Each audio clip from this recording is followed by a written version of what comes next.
Hey guys, welcome to my Corrupted Creatures AFK Slayer guide. Now for some reason I never actually covered these. I did cover Corrupted Scorpions a couple of times, but currently the keys to the crossing are incredibly expensive, over 450k. I think they peaked at like 500k GP each, which is insane, and that is why I'm making another Sophonim Slayer Dungeon Creature guide.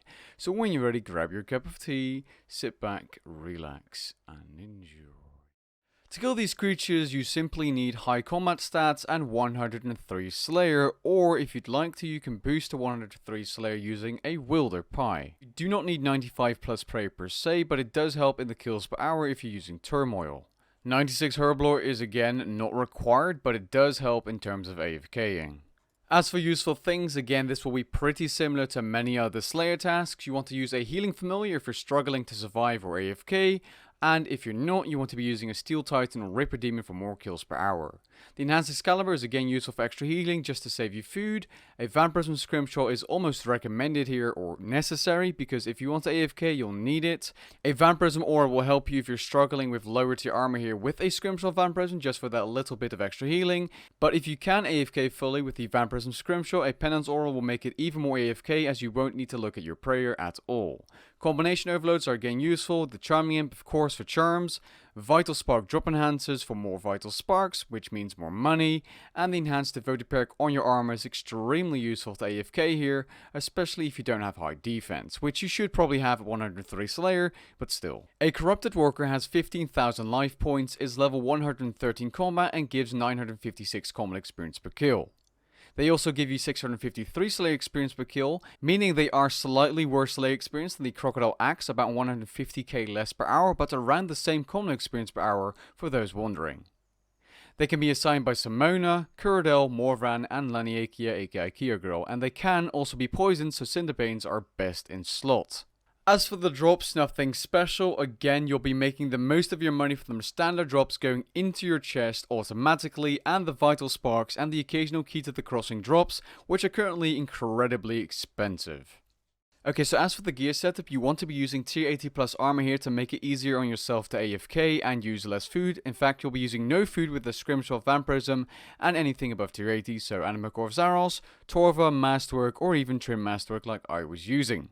Now for your inventory, you simply want to bring along a Holy Overload Potion and an Aggression Potion, 2 Super Restores if you aren't using a Penance Aura, your Enhanced Excalibur for occasional heals in case you need it, some emergency food, the Feathers of Mott of course which you require per kill, Vital Spark drop enhancers, and the Sophonim Slayer Dungeon teleports to get there quickly, which you can buy off the Grand Exchange. Now if you want to camp these off task, you'll definitely need way more Super Restores, Holy Overloads, and Aggression Potions to camp there longer, and a lot more feathers. You get around 750 to 800 kills per hour using this AFK method, so if you don't have the reputation, you'll be using 750 to 800 feathers per hour here.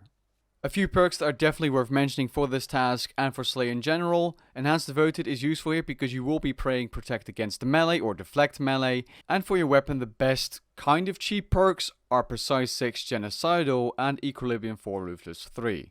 Ruthless is a very good perk for any Slayer task where you're killing non-high HP monsters, so monsters you can kill in rapid succession with low HP. As for the bar, this is the two-handed bar I use basically everywhere, and I switch around abilities depending on the task, but you want to have Devotion on your second spot after Meteorite Strike because it's extremely important here, especially if you don't have the Enhanced Devoted perk, because I think it's even necessary if you don't have that perk actually, because otherwise you might take too much melee damage. Other than that, I think the bar is pretty straightforward. Just put your AoE abilities at the front and you're good to go.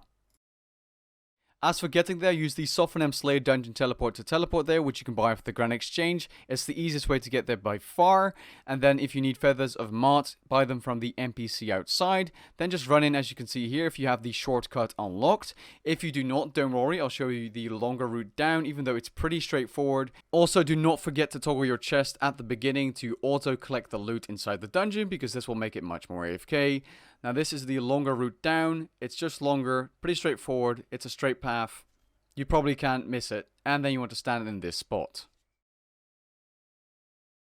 Once here, don't forget to turn on your Scrimshaw Vampirism, Overload, click your Aggression Potion, put on Protect from Melee or Deflect Melee, turn on Turmoil, and just AFK away. It's really that simple. Now if you stand at the other spot on the other side, you're losing around 50,000 Slayer experience per hour here, which you don't want to have happen. This is the absolute best spot for corrupted workers for your kills per hour, so you'll be getting the most amount of money, common experience, and Slayer experience. Now how much experience is this task? Well, you can expect around 500,000 plus Slayer experience per hour here, while also getting 750,000 common experience per hour, excluding HP. Now as for the money here, it's easily over 8 million GP per hour. You can make a lot of money from the base drops alone, even if you're using a Scrimshaw Vampirism, Overloads, and more supplies. It doesn't matter, you'll always be making profit here. And if you get lucky with Keys to the Crossing, you could easily add a couple of million GP to that GP per hour. It really depends on your luck. I've had tasks where I get 1 key, and I've had tasks where I get 10 keys in 150 kills. It's insane. Depends on your luck. And that's why I like these Slayer creatures, just like any other creature in the Sophonim Slayer dungeon. As long as you have the requirements met, they are very laid back, with some exceptions of course, like the Gorilla Axe and the Imperial Guard Axe. Those are slightly different, but still, you know, these are just laid back. You can AFK them unless you want to make even more money. With option 2, if you want to AFK less and get slightly more money, what you can do is fill your chest with trash drops from every creature inside this dungeon. Just kill a bunch of them randomly, kill like 50 of them each until you have one of each of the trash drops. Then once your chest is full, take out the Vital Sparks and fill it up with another trash item drop. And then what will happen is you have a chance to double the Vital Spark drops, and with the enhancers you get +1 Vital Spark per drop as well, meaning you'll be making more money, but you have to pick up the Vital Sparks just like the Keys to the Crossing manually. And with that being said, that's the end of this Slayer guide / money making guide. I hope you guys enjoyed. If you want more Slayer guides, be sure to check out my spreadsheet linked in the description below covering all my Slayer data.